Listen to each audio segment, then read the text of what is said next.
شروع میں ایسا ہوا کہیں 16 کہیں 40 بھی ہوئی ہیں، اور اس سے کم تو ہمیں ملتی نہیں ہے۔ موطا کی ایک روایت میں ہے کہ 13، ایک میں آتا ہے 8 اور ایک میں آتا ہے 20۔ 13 اور 8 والی کو علماء نے مضطرب کہہ کے رد کیا ہے، تبھی امام مالک نے خود ان روایتوں کو نہیں لیا۔ اور ویسے بھی حضرت عمر نے اگر 13 یا 8 شروع کی ہوتی تو پورے عالم اسلام میں اس وقت کہیں تو 8 یا 12 یا 13 ہو رہی ہوتی نا، کوئی ایک روایت تو ملتی، ایک بھی نہیں ملتی، کم سے کم 16 کی، پھر 16 سے 20، زیادہ تر 20، پھر 20 سے بھی زیادہ ملتی ہیں۔ تو چاروں ائمہ کرام نے جب تحقیق کی آج سے ہزاروں سال پہلے، تو ان کی رائے حضرت عمر کے عمل کی وجہ سے یہ قائم ہوئی کہ اس میں سنت عمل کتنا ہے، 20 رکعت۔ اس وقت سے لے کے مسجد نبوی اور مسجد حرام میں آج تک سن 2021 تک، آج تو 22 ہے نا، پچھلے سال کورونا تھا، اس سے پہلے سن 2020 تک کتنی رکعتیں تراویح ہو رہی ہیں، 20 رکعت سنت سمجھ کے۔ آج اگر حرم میں ہمیشہ کے لیے بھی 10 ہو جاتی ہیں تو میرے بھائی اسلام وہ ہے جو قدیم ہے، قرآن و سنت کی وہ تشریح جو پہلے علماء کر چکے ہیں، پوری امت اس پر۔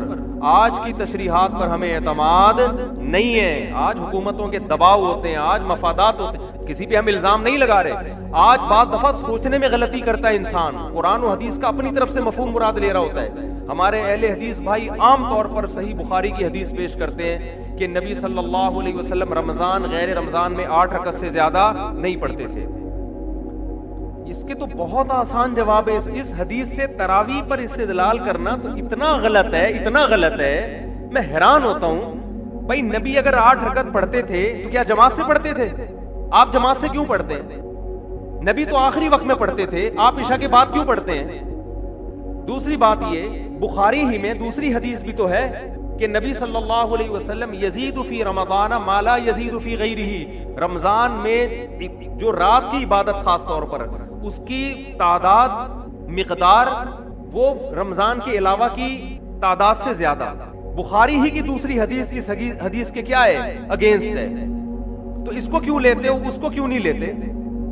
دونوں حدیثیں صحیح بخاری کی ہیں۔ اسی وجہ سے علماء نے کہا ہے کہ حضرت عائشہ کی جو حدیث ہے نا کہ نبی رمضان اور غیر رمضان میں 8 سے زیادہ نہیں پڑھتے، یہ مسترب ہے، کیونکہ دوسری حدیث بالکل اس کے اگینسٹ ہے۔ جب دو حدیثیں بالکل ایک جیسی سند کی ہوں اور ایک دوسرے کی اگینسٹ ہوں تو ان میں کسی سے بھی آپ استدلال نہیں کر سکتے۔ اس کی مثال ایسے ہے جیسے بخاری میں ہے کہ حضرت سلیمان علیہ السلام نے ایک رات میں اپنی 60 بیویوں سے ہم بستری کی، دوسری میں آتا ہے 100 بیویوں سے کی۔ 60 اور 100 کے عدد ایک دوسرے کے بالکل کیا ہیں، اپوزٹ۔ اب آپ ایک عدد کے بارے میں بھی یقین سے نہیں کہہ سکتے کیونکہ اس میں دونوں ایک دوسرے کے بالکل خلاف ہیں۔ ہم یہ کہیں گے بہت کثرت سے ازواج تھیں، صحیح تعداد ہمیں معلوم نہیں ہے، یا ہم کچھ اور تعویل کریں گے، حفظ کل ما لم يحفظه الآخر، کہ ایک نے 100 کا عدد کہا، ان کو تھا کہ 100، ایک نے کہا کہ 60 کا تو مجھے یاد ہے، اس سے اوپر کا یاد نہیں ہے۔ لیکن ترجیح اس میں جو زیادہ بیان کر رہا ہے نا اس کو دی جائے گی، اس لیے کہ جو کم بیان کر رہا ہے وہ یہ سوچ کے بیان کر رہا ہے کہ اس سے زیادہ کا مجھے علم نہیں ہے۔ تو یہاں حضرت عائشہ جو 8 رکعت والی حدیث بیان کرتی ہیں اور پھر نبی سے ہی منقول ہے بخاری میں ہی کہ رمضان میں تعداد مقدار زیادہ ہوتی تھی، اس سے پتہ چلتا ہے یہ 8 سے زیادہ۔ یہ تو اگر ہم بخاری کی اس حدیث کو تراویح پہ فٹ کر لیں تو میں بیان کر رہا ہوں، تو بھی 8 رکعتیں ثابت نہیں ہوتی، بلکہ بخاری ہی میں اس کے اگینسٹ دوسری حدیث موجود ہے۔ لیکن حقیقت یہ ہے کہ اس کا تراویح کی نماز سے کوئی تعلق نہیں ہے، کوئی تعلق نہیں ہے اس کا تراویح کی نماز سے۔ تراویح کی نماز کا جس حدیث سے تعلق ہے نا وہ بخاری کی حدیث ہے جس میں حضرت عائشہ فرماتی ہیں نبی صلی اللہ علیہ وسلم مسجد نبی میں نکلے اور آپ نے 3 دن نماز پڑھائی، بہت بڑی تعداد تھی۔ اس کے بارے میں وہ کتنی رکعتیں تھیں اس کے بارے میں ہمارے پاس کوئی صحیح حدیث واضح موجود نہیں ہے۔ ایک ضعیف حدیث ہے کہ 20 رکعتیں تھیں۔ علماء نے کہا کہ ضعیف حدیث اگر کسی صحیح دوسری روایت سے اس کی تائید ہو جائے یا تعامل امت سے اس کی تائید ہو جائے تو پھر اس میں ضعف ختم ہو جاتا ہے۔ تو ضعیف ہونے کے باوجود حضرت عمر اور اسلاف کا جو عمل تھا جو عالم اسلام میں پھیل چکا تھا، کیونکہ حضرت عمر رضی اللہ تعالیٰ عنہ نے جب تراویح شروع کی ہے نا تو ائمہ کرام یہ کہا کرتے تھے کہ ما رأیت عمر مبتدعا، ہم حضرت عمر کو بدعتی نہیں سمجھتے۔ حضرت عمر نے ایک کام کیا تو یہ ہو نہیں سکتا کہ نبی سے اس کی اصل نہ ملے۔ یہ ہو نہیں سکتا کہ نبی سے اس کے. تو چونکہ حضرت عمر سے 20 رکعتیں جو صحیح سند ہے، اگرچہ وہ حدیث مرسل ہے، ہمارے اہل حدیث بھائی اعتراض کرتے ہیں کہ جو حضرت عمر سے 20 رکعتیں بیان کر رہا ہے اس نے حضرت عمر کا زمانہ نہیں پایا، لہذا یہ حدیث منقطع، درمیان میں راوی کیا ہے؟ شارٹ ہے. اس کا علماء نے جواب دیا ہے، مجتہدین نے وہ جواب یہ دیا ہے کہ یہ جو تعداد رکعات ہے نا، یہ جب پورے عالم اسلام میں جب یہ پھیلی ہیں تو یہ چیز ایسی نہیں ہے جو مشہور نہ ہو. تو جو چیزیں مشہور ہوتی ہیں، جو کھلے عام سب اس کو صبح شام دیکھ رہے ہوتے ہیں، وہ چیزیں بیان کرنے میں سند کی محتاج نہیں ہوتی. اور یہ کسی دیوبندی کا قول نہیں ہے، یہ سعودی عرب کے عرب عالم ہی کے قول میں آپ کے سامنے پیش کر رہا ہوں. سعودی عرب میں آج سے چند سال پہلے 20 رکعتوں کو ختم کرنے کی جب کوشش کی تو مدینہ یونیورسٹی کے جو چانسلر تھے عطیہ سالم، انہوں نے کتاب لکھی کہ 1000 سال سے زیادہ سعودی مکہ مدینہ میں 20 رکعت تراویح ہو رہی ہے. اس کا انہوں نے اس میں جواب دیا ہے کہ یہ جو حضرت عمر سے 20 رکعتیں منقول ہے نا، حدیث مرسل کہتے ہیں راوی اپنے سے اوپر کے راوی کا نام حذف کر دے. انہوں نے کہا اس کے مرسل ہونے سے حدیث ضعیف نہیں ہوگی، کیونکہ یہ چیزیں شہرت کی بنا پر بیان کی جاتی ہے. تراویح کوئی بند کمرے میں چھپ کے تھوڑی ہو رہی تھی، ساری دنیا دیکھ رہی تھی کتنی رکعتیں ہو رہی ہیں. تبھی محدثین نے، علماء نے، فقہا نے جو فتویٰ دیا نا 20 رکعتوں کا، تو ان میں سے کسی نے بھی یہ نہیں کہا کہ ہمارے پاس صحیح سند سے یہ بات پہنچی. انہوں نے کہا شہرت ہے اس کی. امام شافعی سے پوچھا، امام شافعی سے، کہ آپ کے پاس تراویح کے سنت ہونے کی کیا دلیل ہے؟ انہوں نے کہا سارے مکہ والے 20 رکعتیں پڑھ رہے ہیں. تو یہ جو تواتر سینہ بسینہ چلا آ رہا ہے نا حضرت عمر کے دور سے، یعنی حرم میں 20 رکعتیں ہوتی چلی آ رہی ہیں. تو امام شافعی نے اس عمل سے استدلال کیا، حالانکہ امام شافعی کا زمانہ تو بہت قدیم ہے. امام بخاری کے استاذ تھے امام احمد کے استاذ ہیں امام شافعی. امام شافعی کے استاذ ہیں امام محمد اور امام مالک، اور امام مالک سے اوپر کا درجہ تابعین کا شروع ہو جاتا ہے. 2 صدی ہجری کی بات کر رہا ہوں میں آپ کے سامنے. اسلام آئے ہوئے دنیا میں 100 سال ہوئے ہیں. 100 سال کے بعد امام شافعی کیا کہہ رہے ہیں؟ ہم مکہ میں لوگوں کو کتنی پڑھتے ہوئے پا رہے ہیں؟ 20 رکعتیں. مکہ سے کتنا دور ہے کوفہ اور بصرہ، جہاں حضرت علی کی خلافت قائم ہوئی تھی، وہاں عبداللہ بن مسعود کتنی پڑھ رہے تھے؟ 20 رکعتیں. ان کے شاگرد ان سے یہی نقل کرتے چلے آ رہے ہیں. اتنی بڑی تعداد جب ایک چیز پر جمع ہو گئی، اور پھر علامہ شامی نے آج سے 150-200 سال پہلے لکھے پوری روئے زمین پر کہیں بھی 20 رکعت سے کم ایک رکعت بھی نہیں ہو رہی. تو کیا علامہ شامی کے دور میں امت گمراہی پہ جمع ہو گئی تھی؟ حالانکہ صحیح حدیث میں ہے کہ میری امت گمراہی پہ کبھی جمع نہیں ہو سکتی. تو ہم آپ سے مطالبہ کرتے ہیں کہ اگر آپ صحیح بخاری کی اس 8 رکعت والی حدیث کو کہتے ہو نا کہ وہ اصل ہے، تو پہلا سوال یہ ہے کہ وہ انفرادی پڑھی گئی ہے، آپ جماعت سے کیوں پڑھتے ہو؟ آپ رکعتیں نبی سے لے رہے ہو، جماعت کس سے لے رہے ہو؟ حضرت عمر سے. یہ غلط ہے. نمبر 2، وہ رات کے آخری حصے میں پڑھی گئی ہیں، آپ کب پڑھ رہے ہو؟ عشاء کے فوراً بعد پڑھ رہے ہو. بعض لوگ یہاں یہ بھی کہتے ہیں کہ نفل نماز ہے، اس میں کوئی عدد متعین نہیں ہے، جتنی چاہے پڑھ لو. خوب سمجھ لیں، نفل نماز میں جماعت لوگوں کو اکٹھا کر کے پڑھنا یہ جائز نہیں ہے، جب تک آپ کے پاس اس کا ثبوت نبی صلی اللہ علیہ وسلم سے صراحتاً یا دلالتاً نہ ہو. صراحتاً کا مطلب نبی سے سند ہو، دلالتاً کا مطلب صحابہ نے کیا ہو، صحابہ کا عمل یہ بتا رہا ہو کہ نبی نے کیا ہوگا. بعض چیزیں صراحتاً ہوتی ہیں، بعض کیسے ہوتی ہیں؟ دلالتاً. دلالتاً کا مطلب یہ ہوتا ہے کہ جیسے ہم نے اپنی آنکھوں سے تو نہیں دیکھا، سورج کی روشنی دیکھ کر یقین ہو رہا ہے کہ سورج نکلا ہوا ہے، تو صحابہ کا عمل دیکھ کر یقین ہو گیا کہ یقیناً نبی نے یہ عمل کیا ہے. اس کو کہتے ہیں دلالتاً. تو نبی صلی اللہ علیہ وسلم، ہاں لوگ یہ کہتے ہیں کہ بھائی کوئی عدد متعین نہیں ہے، جتنی چاہے پڑھ لو. اور ہم 8 اس لیے پڑھتے ہیں کہ لوگوں نے 20 کو سنت قرار دے دی، تو جتنی چاہے پڑھ لو. خوب سمجھ لیں، عبادت توقیفی ہوتی ہے، ان میں اپنی رائے کا دخل نہیں. توقیف کا مطلب یہ ہے کہ جن کیفیات کے ساتھ جس طرح منقول ہے اس میں آپ اپنی طرف سے کانٹ چھانٹ نہیں کر سکتے. میں نے ایک دفعہ یہ بیان کیا تھا کہ نفل نماز اس طرح لوگوں کو مسجد میں جمع کرنا جماعت کے ساتھ یہ جائز نہیں ہے. تو جتنی رکعتوں کی کا ثبوت ہوگا اتنی جائز ہوں گی، اس سے زیادہ کی اجازت نہیں ہوگی، نہ اس سے کم کی ہمیں اجازت. کم کی اجازت کا مطلب اس سے کم کو سنت قرار دینا. سنت سمجھ کے کوئی چھوڑ دیتا ہے ایک الگ بات ہے، پورے رمضان ہی نہیں پڑھتا، لیکن اس عدد میں تبدیلی نہیں کر سکتا وہ. تو لوگوں نے نا اس پہ کمنٹ میں بڑا مذاق اڑایا کہ لو بھائی نیا فتویٰ آ گیا. تو میں ان لوگوں سے پوچھتا ہوں، اگر یہ جائز ہے تو عید کی رات بھی کر لو نا یہ کام. بھائی اگر یہ تہجد ہے اور جماعت کے ساتھ جائز ہے تو آپ عید کی رات کر لیا کرو، پھر اگلے دن بھی کر لیا کرو. یہ کیا بات ہے کہ چاند نظر آیا، جتنی رکعتیں تراویح کی تھیں وہیں چھوڑ کر مارکیٹ سے کیا ہو گئے؟ شارٹ ہو گئے. کیوں؟ اب اس کو جماعت سے پڑھنا، اس نفل نماز کو اس طریقے سے، یہ عمل کیا بن جائے گا؟ بدعت۔ تو اس کے لیے ثبوت چاہیے، جتنی رکعتوں کا ثبوت ہوگا اتنی ہی سنت ہوں گی، اس سے کم کوئی سستی کی وجہ سے نہ پڑھے ایک الگ بات ہے۔ جیسے ظہر سے پہلے 4 سنتیں سنت ہیں، اس میں 2 کو سنت نہیں کہہ سکتے، ہاں کوئی سستی کی وجہ سے پوری 4 چھوڑ دے یا 2 پڑھ لے، وہ اس کا اپنا مسئلہ ہے۔ تو تراویح کوئی 10 پڑھ لے، کوئی 8 پڑھ لے، کوئی 4 پڑھ لے، کوئی 16 پڑھ لے، یہ اس کا اپنی ٹینشن ہے۔ سنت عدد وہ 4 کو یا 8 کو یا 12 کو یا 16 کو نہیں کہہ سکتا، سنت عدد اتنی کو کہے گا جتنی خلفائے راشدین سے منقول ہیں۔ سمجھتے ہو کہ نہیں سمجھتے؟ اور اگر کسی نے اس میں کمی کی ہے تو ان کی ذاتی رائے ہے، ہم ان ائمہ کی رائے کو اور حضرت عمر کی رائے اور عثمان اور علی کی رائے کو ترجیح دیتے ہیں باقی مجتہدین کی رائے پر۔ سمجھتے ہو کہ نہیں سمجھتے؟ اور ایک اہم ترین بات میں نے یہ بھی بیان میں کہا تھا، یہ جو مسلک پرست لوگ ہوتے ہیں نا، مسلک پرست، یہ کیا کرتے ہیں؟ یہ خود بہت شخصیت پرست ہوتے ہیں، ان کے خلاف کوئی بھی دلیل جاری ہوگی نا، ایک تو غصے سے ان کے منہ سے جھاگ نکلنا شروع ہو جاتا ہے، کبھی تسلی سے جواب دینا، جو سوال پوچھا جائے بات کو کیا کر دیتے ہیں؟ گھما دیتے ہیں۔ ہم اگر مسلک پرست ہوتے تو میں تراویح میں آپ کو دیوبندی بننے کی دعوت دے رہا ہوتا، میں تراویح کے مسئلے میں آپ کو کہہ رہا ہوتا جو اردو بولنے والے علماء ہیں ان کو فالو کرو، میں کہہ رہا ہوں خلفائے راشدین کو، امام ابو حنیفہ کو، امام شافعی کو، امام مالک کو، امام احمد بن حنبل کو فالو کرو، 1400 سال سے حرمین میں جو ہوتا آ رہا ہے اس کو فالو کرو۔ لیکن میرے اس بیان کو کیا کہیں گے؟ دیوبندیت کا پرچار کر رہا ہے، اور آپ پوری امت کو اٹھا کے ایک طرف پھینک دو۔ آپ کے بابے نے جو دلائل دے دیے اس پہ وہ پتھر، یعنی جیسے پتھر پہ لکیر تبدیل نہیں ہوتی نا، ایسے آپ اس کے بارے میں لچک نہ دکھاؤ۔ آپ کے بابوں نے دلیل دے دی کہ موطا امام مالک میں 8 رکعت کی حدیث بالکل صحیح ہے، کوئی ضعیف ثابت نہیں کر سکتا۔ ہم جب اس کو ثابت کرنے کے لیے حوالے دینے کے لیے آپ کے گھر پہ آ رہے ہیں، آپ وہ حوالے سننے کے لیے تیار نہیں ہیں، اور ہم نے وہ حوالے آڈیو بیان میں ریکارڈ کروا بھی دیے ہیں۔ میرا تراویح کے مسئلے پر آڈیو بیان ہے، اس میں پورے حوالوں کے ساتھ میں نے حدیثیں پڑھ کے پیش کی ہیں۔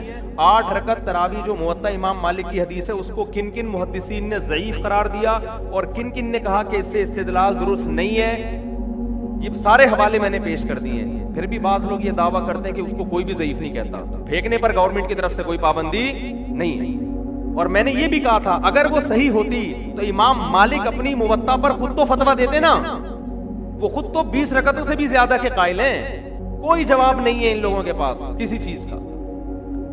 تو مسلک پرستی کی اب میں ایک اہم دلیل آپ کو دے رہا ہوں، اس نماز یہ صلاۃ اللیل ہے، اس میں 2 رائے نہیں ہو سکتی، لیکن یہاں بھی بعض لوگوں نے کنفیوژن پیدا کی ہے۔ بعض لوگوں نے کہا چونکہ یہ صلاۃ اللیل ہے لہذا یہ تہجد ہے، لہذا یہ کیا ہے؟ ایک صاحب نے یہ بھی دلیل دی ہے، مشہور بزرگ ہیں، انہوں نے دلیل یہ دی ہے کہ یہ نام بھی بدعت ہے، لوگوں نے خود بعد میں رکھا ہے اس کا نام تراویح، نبی سے تو ہمیں صلاۃ اللیل ملتی ہے، اس کے علاوہ کوئی نماز نہیں ملتی۔ اور دلیل دی ہے امام بخاری نے صلاۃ اللیل کا باب باندھا ہے اور اس کے تحت تراویح کا بھی تذکرہ کیا اور تہجد کا بھی اور وتر کا بھی، لہذا یہ سب کیا ہے؟ ایک ہی نماز ہے۔ یہ ایسے ہے جیسے میں کہوں میڈیکل سائنس کی کتابوں میں ایک باب باندھا ہوا ہے جاندار اور غیر جاندار کے عنوان کے تحت انسان کا بھی تذکرہ ہے، گدھے کا بھی ہے، کتے بلی کا بھی ہے، لہذا یہ سارے ایک ہی ہیں۔ نہیں آئی بات سمجھ؟ ارے بھائی یہ جاندار ہونے میں ایک ہیں، اس کے علاوہ یہ ایک نہیں ہے۔ تو امام بخاری صلاۃ اللیل کا باب باندھ کے جو نمازوں کا تذکرہ کر رہے ہیں، اس کا مطلب یہ نہیں کہ ساری نمازیں ایک ہیں، تبھی تو ان کو الگ الگ نام دیا گیا ہے، وتر کو الگ نام دیا ہے، تہجد کو الگ نام دیا ہے، تراویح کو الگ نام اگرچہ بعد میں دیا گیا ہے، مگر دیا اس لیے گیا ہے کہ اس کی کیفیات اور اس کے پڑھنے کا طریقہ عام تہجد سے جدا ہے، عام تہجد سے جدا ہے، اس لیے اسلاف نے ہی اس کو تراویح کا نام دیا، یہ علماء دیوبند نے نام نہیں دیا، یہ حدیث کی کتابوں میں نام موجود ہے۔ آپ کہہ سکتے ہیں جب نبی نے نام نہیں دیا تو ہم نام کیوں دیں اس کو الگ سے؟ ہم اس لیے نام دیں گے کہ اسلاف نے جب ہماری آسانی کے لیے ایک نام دے دیا تو ہمیں بھی اس میں آسانی ہے، تو گورنمنٹ نے نام دینے پر کوئی پابندی نہیں لگائی، نہ اللہ نے۔ اور بہت ساری ہمیں مثالیں ملتی ہیں کہ نبی نے نام نہیں دیا مگر بعد میں فقہا نے نام دیا اور ہم نے بھی اس کو نام دے دیا۔ فجر سے پہلے کی 2 سنتیں، اس کو سنت مؤکدہ کہا جاتا ہے کہ نہیں کہا جاتا؟ کوئی حدیث دکھا دو کہ نبی نے اس کو 2 سنت مؤکدہ کہا ہو، بلکہ نبی کی جو حدیثوں میں ملتا ہے رکعت الفجر، فجر کی 2 رکعتیں. اب کوئی آپ سے پوچھے میں آپ کیا کر رہا ہوں، میں فجر کی 2 رکعتیں پڑھ رہا ہوں، تو اگلا سمجھے گا فرض پڑھ رہا ہے شاید. آپ کے نہیں میں کیا کر رہا ہوں، سنت. آپ کو وہ نام دو جو حدیث میں ہے، اس کو فجر کی 2 رکعتیں بولو، سنتیں نہ بولو. بھائی کنفیوژن ہو رہی ہے کہ 2 رکعت سے فرض مراد ہے یا سنت، تو ہم نے اس کو الگ. یہ سنت کا لفظ بھی حدیث میں نہیں ہے. حدیث میں جو سنت کا لفظ ہے وہ کسی اور معنی میں ہے. حدیث میں تو سنت طریقے کو بولتے ہیں، وہ فرض بھی ہو سکتا ہے، واجب بھی ہو سکتا ہے. یہ تو بعد میں امت نے فرق کیا، یہ سنت ہے اور یہ کیا ہے، فرض ہے. نفل کا جو ہم نے نام دیا نفل، یہ تو سب اسلاف نے نام دیا ہے. نبی کے دور میں ہمیں یہ اصطلاحات نہیں ملتی، فرض، سنت، نفل. قرآن کہہ رہا ہے وَمِنَ اللَّيْلِ فَتَهَجَّدْ بِهِ نَافِلَةً لَكَ، رات میں آپ تہجد پڑھیں، آپ کے لیے نفل ہے. تو یہاں نفل سے مراد وہ نفل نہیں ہے، نافلہ میں اضافی چیز ہے. اسی آیت سے علماء نے استدلال کیا ہے کہ تہجد نبی پہ فرض ہے، حالانکہ قرآن کیا کہہ رہا ہے، نفل ہے. تو یہاں نفل وہ والا نفل نہیں ہے جس کو ہم نفل کہتے ہیں. تو بہت ساری ٹرمز ایسی ہیں جو بعد میں فقہا نے ایجاد کی ہیں، اور ان کو اہل حدیث بھی مانتے ہیں، سارے مانتے ہیں ان ٹرمز کو، اس لیے کہ ان ٹرمز کی وجہ سے ایک عبادت کو دوسری عبادت سے فرق کرنا کیا ہو گیا ہے، آسان ہو گیا. تو خوب سمجھ لو، جب اسلاف نے دیکھا کہ یہ وہ نماز ہے جو صرف رمضان میں پڑھی جاتی ہے، ایک امام کے پیچھے پڑھی جاتی ہے، اس کی مخصوص رکعتیں ہیں، ان تعداد میں پڑھی جاتی ہے، چاند نظر آتے ہی یہ نماز پورے سال کے لیے غائب ہو جاتی ہے، تو اس لیے اسلاف نے اس کو نام کیا دے دیا، تراویح کا. تو یہ نہ میں نے دیا، نہ علماء دیوبند نے دیا، نہ احمد رضا خان بریلوی صاحب نے دیا، نہ کسی اور نے دیا، نہ الیاس قادری صاحب نے دیا، نہ کسی اور نے. یہ کس نے نام دیا ہے، اسلاف نے. اور آج سے نہیں، صدیوں پہلے. تبھی بیہقی کی روایت میں نے اپنی اس آڈیو بیان میں نا پورے حوالے پیش کیے ہیں، اس میں میں نے وہ روایت بھی پڑھی ہے کہ اسلاف نے اس کو نام دیا تھا تراویح کا. اب آخری بات کر کے بس میں موضوع کی طرف آتا ہوں. تراویح کا نام دیا اس کو. اگر یہ 8 رکعتیں یا 12 ہوتی نا تو اسلاف اس کو تراویح کی نماز کہتے ہی نہیں. کیوں؟ بیہقی کی روایت ہے. آپ کہہ سکتے ہیں نا حوالے پیش کرو، تو میرا آڈیو بیان پورا سن لیں، وہ شیئر کریں زیادہ سے زیادہ، کیونکہ میں نے وہ 6-7 سال پہلے بیان کیا تھا، تو اس لیے آڈیو تھا، اس وقت ویڈیو کی ہمارے پاس سہولت بھی نہیں تھی اور لوگ مانوس بھی نہیں تھے ویڈیو سے. تو پورے حوالے ہیں اس میں. تو اس میں اسلاف نے اس نماز کو کیا نام دیا، تراویح. کیوں؟ اس کی وجہ بھی لکھی ہوئی ہے. اس لیے کہ وہ ہر 4 رکعت کے بعد تھوڑی دیر آرام کرتے تھے، تھوڑی دیر وقفہ لیتے تھے، پھر 4 پڑھتے تھے. اب قطع نظر اس سے کہ وہ وقفہ سنت ہے یا نہیں، یہ ایک الگ بحث ہے، ہمیں اس پر اصرار نہیں ہے کہ آپ اس کو سنت کہیں، لیکن اس نام سے پتہ چلتا ہے کہ 4 رکعتوں کو ایک ترویحہ کہا گیا تھا. عربی میں 2 کے لیے الگ صیغہ ہوتا ہے اور جمع کے لیے بولو الگ صیغہ. تو 4 رکعتوں کو جب ترویحتن کہا گیا تو 8 رکعتوں کو ترویحتین کہا جائے گا، تراویح بولو نہیں کہا جائے گا. اس سے پتہ چلتا ہے کہ اسلاف کے دور میں کوئی ایک مسجد بھی ایسی نہیں تھی جہاں 8 یا 10 رکعتیں، کیونکہ 10 رکعتوں کو بھی تراویح نہیں کہہ سکتے. کوئی ایک مسجد بھی روئے زمین پہ ایسی نہیں تھی، ورنہ وہ اس کو یہ نام نہ دیتے. تو تراویح یہ جمع اقصا ہے. جمع اقصا کا مطلب اس میں 4 رکعتیں متعدد بار آئی ہیں، تبھی اس کو تراویح کہہ رہے ہیں. دیکھو مسجد ایک مسجد، مسجدین 2 مسجد، مساجد بہت ساری مسجدیں. اب سمجھیں مساجد. تو اس طرح ترویحہ 4 رکعتیں، ترویحتین 4 2 دفعہ 8 ہو گئی. تراویح کا مطلب 4 کا عدد متعدد بار آ رہا ہے. تو یہ لفظ جو اسلاف نے دیا، میں نے اور آپ نے نہیں دیا، یہ نام بتا رہے کہ اس دور میں 8 رکعتوں یا 10 رکعتوں کا کوئی تصور نہیں تھا، ورنہ یہ نام اس میں فٹ ہی نہیں آتا. اب جو مرضی کرتے رہے، سعودی حکومت کرتی رہے یا آج کل جو بھی فتویٰ دیتا رہے، ان کی اپنی تحقیق ہے، ہم کسی پہ الزامات نہیں لگا رہے، لیکن ہم نے وہ فالو کرنا ہے جو وہ اسلام جو 1200-1300 سال پہلے بر صغیر میں آیا، وہ اسلام جو امام شافعی کے دور میں مکہ اور مدینہ میں تھا. سمجھ رہے ہیں؟ وہ اسلام جو حضرت عمر کے دور میں مصر میں آیا، اس میں 3 طلاقیں 3 تھیں، اس میں تراویح کی کتنی رکعتیں تھیں؟ 20 تھیں. تو آج جو تحقیقات کے نام پہ ہو رہا ہے، تو بھائی اور اسی وقت پوری امت، امام بخاری نے روایت پیش کی ہے، ایک خاتون کا حوالہ دیا ہے تابعیہ سے کہ جو مردوں کی طرح نماز پڑھتی تھیں. اس کا مطلب ان کے علاوہ جتنی بھی تھیں وہ نماز کیسے پڑھتی تھیں؟ عورتوں کی طرح. وہی نماز مصر میں بھی گئی ہے, وہی ہندوستان میں بھی گئی ہے, وہی عرب میں بھی گئی ہے. اسی وجہ سے عرب نے فالو کیا امام احمد بن حنبل کو. امام احمد ان کے شاگردوں کا فتویٰ, عورت سمٹ کے نماز پڑھے. امام شافعی کو فالو کیا ملیشیا انڈونیشیا نے. ملیشیا انڈونیشیا والے ان کا جتنے قدیم علماء ہیں, آج کا ملیشیا نہیں, آج کا انڈونیشیا نہیں, صدیوں سے جو ملیشیا میں اسلام آ رہا ہے, اور فقہ شافعی کی کتابوں میں جو لکھا ہوا ہے, عورت مردوں کی طرح نہیں بلکہ سمٹ کے نماز پڑھے گی. عرب میں بھی سمٹ کے نماز پڑھا کرتی تھی, آج سے 100 سال پہلے کا سعودیہ اٹھا کے دیکھ لو. مصر میں بھی جہاں شافعی فقہ زیادہ رائج ہوا, سمٹ کے نماز پڑھتی تھی. مالکی مذہب جو افریقہ کی طرف گیا ہے, امام مالک کا بھی فتویٰ ہے عورت کیسے نماز پڑھے گی؟ سمٹ کے. اور فقہ حنفی جہاں اسلام دوسری صدی ہجری میں بر صغیر میں آیا, وہاں بھی ساری آپ 100-150 سال پہلے, یہاں تک کہ اہل حدیث بھی دیکھ لو گے نا 150 سال پہلے, ان کے فتووں میں بھی لکھا ہوا ہے کہ عورت سمٹ کے نماز پڑھے گی. اب اگر پوری دنیا میں وہ نماز چینج ہو گئی ہے بھائی, اب اگر, تو بے شک آپ اس پہ قرآن و حدیث کا کتنا اچھا لیول لگا لو, ہم اس چینج شدہ نماز کو قبول کرنے کے لیے تیار نہیں ہے, کیونکہ اب بہت کچھ چینج ہو رہا ہے. دجال آنے سے پہلے پتہ نہیں کیا کیا چینج ہو جائے گا. اب تو فتوے آئیں گے, اب تو, اور کچھ دنوں میں آپ دیکھنا میری پیش گوئی ہے, چند سالوں میں شاید میرے مرنے کے بعد تراویح کی نماز ہی غائب کر دی جائے گی.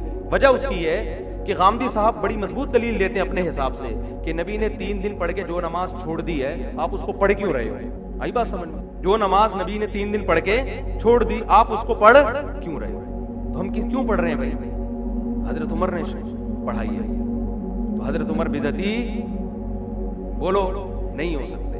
تو دین میں قرآن و سنت کے ساتھ صحابہ اور اسلاف کو مرج کرنا پڑے گا. اگر آپ نے صرف قرآن کی بات کی تو بھی گمراہ, صرف قرآن اور حدیث کی بات کی تو بھی گمراہ. قرآن, حدیث اور اسلاف اس کے ساتھ ملانے پڑیں گے. اور اسلاف کا مطلب سلفی نام رکھ لینا کافی نہیں ہے, اسلاف کے فتووں کو فالو کرنا پڑے گا.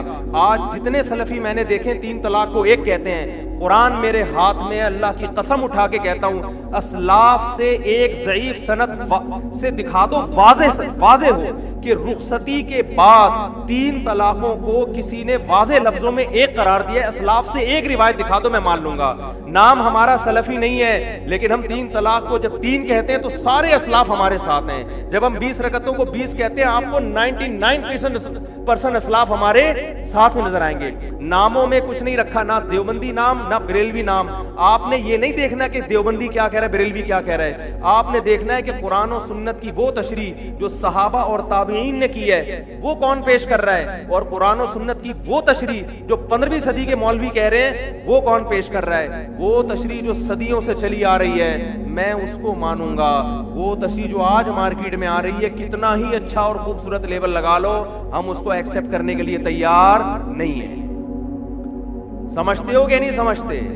تو سمجھ جاؤ, ورنہ ایسے بے لگام ہوگے نا, ایسے بے لگام کہ فرقے بنتے چلے جائیں گے. اس سے فرقہ واریت ختم نہیں ہوگی. آج ایک نیا فتویٰ آئے گا, کل اس سے بڑھ کر ایک نیا فتویٰ آئے گا, پرسوں پھر اور مارکیٹ میں, کیونکہ ایسا پھر بے لگام, اپنے آپ کو پابند. تبھی نبی صلی اللہ علیہ وسلم نے فرمایا 73 میں جو جنتی ہوگا ما انا علیہ و اصحابی, جو میرے اور کس کے طریقے کو فالو کرے گا, صحابہ. اور صحابہ کو سمجھا تابعین نے, تابعین کو سمجھا ائمہ نے. بعض دفعہ کہتے ہیں لوگ کہ یہ صحابہ کا نہیں ہے, سارے اسلاف کہہ رہے ہیں صحابہ کا یہی ہے, تابعین کا یہی ہے, تبع تابعین کا یہی ہے. آپ اپنی طرف سے ایک چیز مارکیٹ میں لے کر آ رے ہو کہ یہ امت بانج نہیں ہے کہ آج اسلام آ رہا ہے, امت صدیوں سے. ہاں اس میں بدعتیں آتی رہیں اور مارکیٹ سے شارٹ ہوتی رہی. بدعت ایک ایسی چیز ہے جو کبھی امت میں پنپ نہیں پائی ہے. ایسی کوئی بدعت نہیں ہے جو 1400 سال سے چلی آ رہی ہے. ایسی ہزاروں سنتیں جو 1400 سال سے چلی آ رہی تھیں اور آج اس کو کیا کیا جا رہا ہے, چینج. بدعت کبھی ٹکتی نہیں. آپ بدعتیوں کو دیکھو, ان کے بھی رسم و رواج چینج ہوتے ہیں. حضرت مفتی تقی عثمانی صاحب کا بڑا شاندار بیان ہوا تھا اس پر کہ بدعت اور سنت میں بڑا فرق کیا ہے, کہ بدعت پر امت کبھی صدیوں سے قائم نہیں رہی ہے. کوئی ایک بدعت نہیں آپ دکھا سکتے.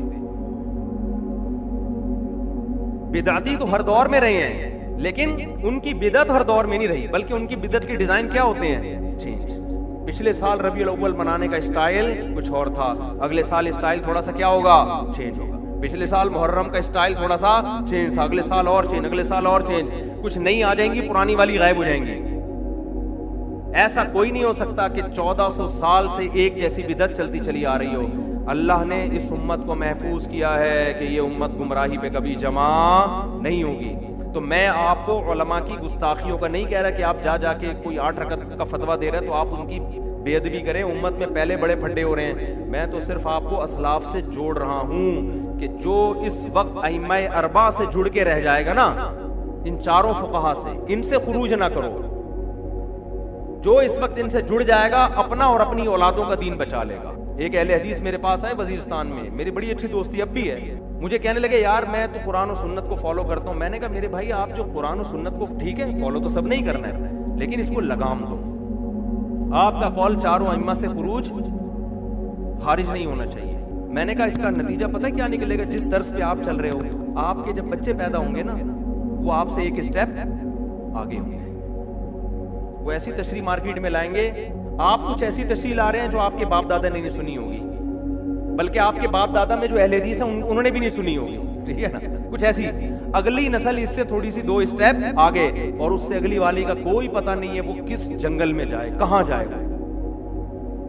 تو اس لیے میں نے کہا میں آپ کو جہنمی نہیں کہتا، نہ میں آپ کو کہتا ہوں کہ آپ اسلام سے خارج ہیں۔ آج ایک شخص آئے کہنے لگے میری بیٹی کے لیے اہل حدیث کا رشتہ آیا ہے، میں نے کہا کر دو بھائی، اہل حدیث مسلمان تو ہے بہرحال، لیکن یہ طرز جس پر ہمارے اہل حدیث بھائی چل رہے ہیں نا، اجتہاد کا جو ہر آدمی کو اتھارٹی دے دی ہے، اس سے امت میں خیر برآمد ہونے والی نہیں ہے۔ اس سے امت بالآخر آہستہ آہستہ آہستہ آہستہ بے لگام ہوتے ہوتے ٹکڑوں میں پٹتی چلی جائے گی۔ تو اس لیے کچھ اس کو باؤنڈ کرنے کی ضرورت ہے کہ قرآن و حدیث کی ایسی تشریح، جی ہاں بالکل لا ہی نہیں ہوگا، ایسے ہی جو اٹھائے قرآن و حدیث جیسے اب کر رہے ہیں نا، ایک مشہور صاحب ہیں، لوگ کتنے بیوقوف بن رہے ہیں، ہمیں پتہ ہے کہ بیوقوف بنا رہے ہیں، حوالے غلط پیش کر رہے ہو آپ، ترجمے غلط کر رہے ہو، لیکن لوگوں کی واہ واہ دیکھو یار، آپ بیٹھ گئے واہ واہ دیکھو، ترجمے غلط۔ ایک حدیث کا مطلب جب آپ کے اگینسٹ جاتی ہے تو اس کا مطلب کچھ اور بیان کیا جاتا ہے، جب آپ کے حق میں جاتی ہے تو اس کا مطلب کچھ اور بیان کیا۔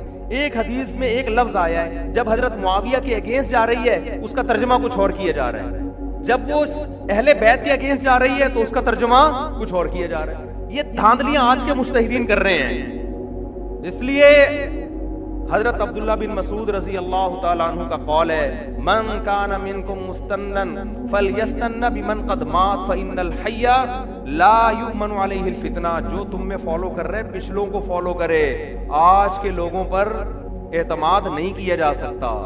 سمجھتے ہو؟ آج کافی ہو گیا میرا خیال ہے درس، بس 1-2 آیتیں جلدی پڑھ لوں تاکہ کچھ تو آئے نا سامنے، جو عبرت جو نصیحت کی باتیں ہیں۔ اچھا میرے بھائی، تو اچھا لوگ پھر مجھے کہتے ہیں حوالے نہیں دے رہے، بول تو رہا ہوں، میری جتنا یہ تراویح پر بیان ہے، آڈیو بیان ہے، مفتی طارق مسعود آڈیو بیان تراویح لکھیں، ایک ایک روایت کی سند بھی پڑھی ہے۔ ہمارے ہاں جب عام طور پر جو حوالے دینے والے لوگ ہیں نا، سند نہیں پڑھتے، نمبر صرف بیان کرتے ہیں۔ آج کل جو پاکستان میں چل رہے ہیں، کیوں نہیں پڑھتے پتہ ہے؟ پڑھنی آتی نہیں ہے سند ان کو، سمجھ رہے ہو؟ سند پڑھنی نہیں آتی ہے، تو یہ تو علم کا حال ہے۔ حمزہ وصلیہ کا فرق معلوم نہیں ہے۔ ایک مشہور صاحب بیان کر رہے تھے کہ ایک حدیث میں آتے اللہم بسمک اموت و احیا، اور ایک میں آتے اللہم باسمک اموت و احیا۔ یہ گرامر کے لحاظ سے اتنی بڑی غلطی ہے کہ مدرسے کا پہلی جماعت کا بچہ کہے گا کہ جس آدمی کو بسمک اور باسمک کا نہیں پتا وہ مجتہد بنا ہوا ہے، لوگوں کو مسائل بتا رہا ہے قرآن و حدیث۔ یہ ایسے ہی ہے جیسے میں آپ سے کہوں کہ انگلش میں ایک پروفیسر نے کہا آئی نو اور ایک نے کہا آئی کنو۔ ابے کہ لکھا جائے نہ لکھا جائے سائلنٹ ہی ہوگا ہمیشہ۔ تو بخاری میں کوئی ایسی حدیث نہیں ہے جس میں آتے اللہم باسمکا، اسمکا غلط ہے، الف لکھا جائے گا، پڑھا نہیں جائے گا۔ یہ حالت جہالت کی ہے اور امت کو گائیڈ کر رہے ہیں اور فتوے دے رہے ہیں، ابو حنیفہ کا یہ قول غلط ہے، شافعی کا یہ قول غلط ہے، میں صرف قرآن حدیث کو مانتا ہوں۔ بھائی تو قرآن حدیث کو نہیں مانتے آپ لوگوں پر قرآن و حدیث کی وہ تشریح تھوپ رہے ہو جو آپ کی ذہن کی پیداوار ہے، اور لوگوں کو، پڑھے لکھے لوگوں کو فالو کرنے سے روک رہے ہو۔ سمجھتے ہو بات کو کہ نہیں سمجھتے؟ تو یہ ہے حساب کتاب۔ تو وہ حوالوں سے نا آڈیو بیان میرا تراویح والا پورا ہے، اس کے بعد بھی اگر نیچے کسی نے کمنٹس کیے نا کہ ان کے پاس دلائل نہیں ہے، اس کا مطلب وہ کیا ہے؟ جاہل ہے، وہ اندھا مقلد ہے اپنے بابوں کا۔ تو پورا بیان سنو، پورا بیان سننے کے بعد پھر بتاؤ اس کا آپ کے پاس کیا جواب ہے. تو 6 سال سے یوٹیوب پر ہے آڈیو بیان 3-4 ٹکڑوں میں ہے, کیونکہ لمبا بیان تھا, پوری سندیں پڑھی ہیں اس میں, پھر سندوں پر اشکالات کیا ہیں, اس کے جوابات کیا ہیں, پوری ڈیٹیل سے ہے. مفتی طارق مسعود صاحب کے بیانات سننے کے لیے youtube.com/مفتی طارق مسعود کو سبسکرائب کریں, اور اگر آپ لائیو ویڈیو کو کبھی بھی مس نہیں کرنا چاہتے ہیں تو سبسکرائب کرنے کے بعد بیل آئیکن پہ کلک کرنا مت بھولیں. جزاک اللہ.